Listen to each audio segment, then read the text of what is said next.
আসসালামু আলাইকুম। আমি নর্থ ইস্ট নার্সিং কলেজের একজন শিক্ষার্থী।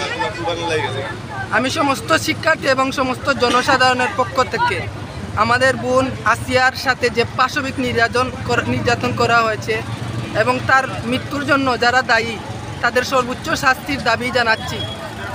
আপনারা জানেন যে স্বৈরাচার শেখ হাসিনার আমল থেকে ধর্ষণের কোনো বিচার হয় না, যার কারণে আজ দেশে অহরহ ধর্ষণের কালচার সৃষ্টি হয়েছে। এখন আমাদের জনমানবের একটাই দাবি সরকারের কাছে যে দর্শককে প্রকাশ্যে পাশবিক মৃত্যুদণ্ড দেওয়া হোক। আর যদি আপনারা ব্যর্থ হন তাহলে আমাদের হাতে তুলে দিন, আমরা দর্শককে সুন্নতে খতনা করিয়ে দেব।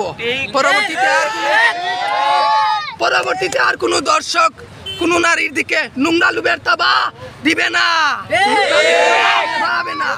আজকে কুদারকলা যুব সমাজ সজাগ হয়েছে, ঠিক কিনা? অন্যায়কে আর মেনে নেওয়া হবে না। বাংলার মানুষ যে অন্যায় করবে দেশ থেকে তাড়াবে না, দুনিয়া থেকে তাড়াবে ইনশাআল্লাহ। আজকে আমাদের বন্ধু আমার দুনিয়া থেকে হয়েছে যাওয়ার সময় কি বলে গেছে দেশবাসীকে, ও দেশবাসী এটার বিচার তোমরা করবে ইনশাআল্লাহ। এদেশে এটার বিচার হবে ইনশাআল্লাহ। সম্মানিত আমার উপস্থিতি ভাইয়েরা, আপনারা কুদারকলার এই যে ভূমিকা নিয়েছেন, আপনাকে ধন্যবাদ, অত্যন্ত ধন্যবাদ। এই অন্যায়ের বিরুদ্ধে আপনারা রুখে দাঁড়িয়েছেন, এটা প্রমাণ করে এই দেশে কেউ অন্যায় করে বেঁচে থাকতে পারবে না, অন্যায় করে আর মাথা না তোলা দিয়ে থাকতে পারবে না।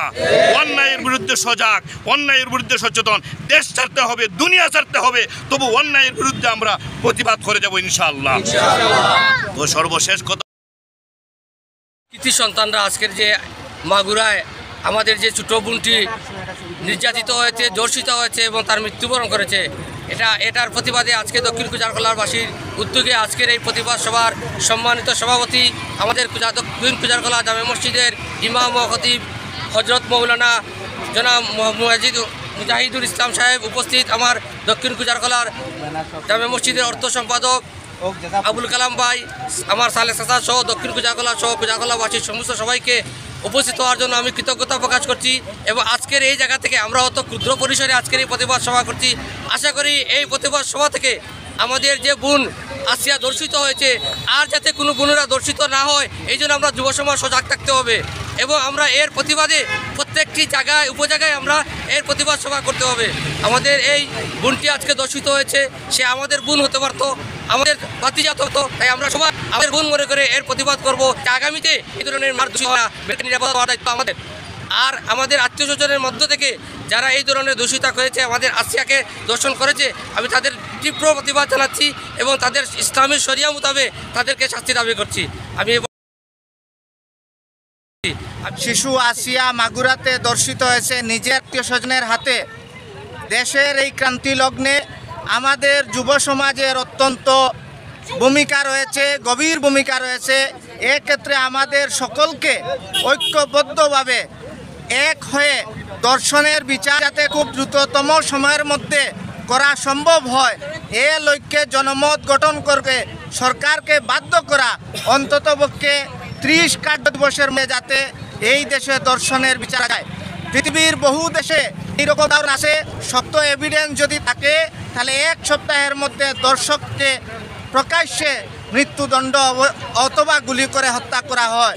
কিন্তু আমাদের দেশে গত 16 বছর ধরে যেভাবে বিচারহীনতার সংস্কৃতি তৈরি হয়েছে, এইভাবেও যদি বর্তমান অন্তর্বর্তীকালীন সরকারের অব্যাহত থাকে তাইলে এই দেশের মানুষ আবারও জুলাই আগস্টের মতো বিপ্লব ঘটাতে বাধ্য হবে।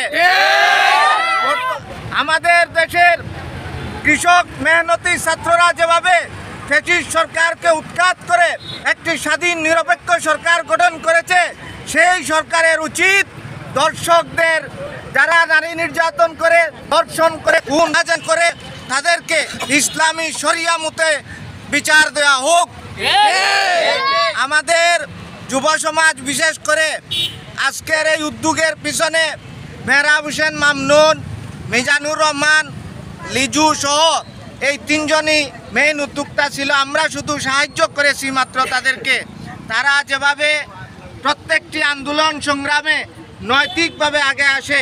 আমাদের এই খুজারকোলা এলাকার প্রত্যেক যুব সমাজের উচিত নৈতিকভাবে সবাইকে এগিয়ে আসা।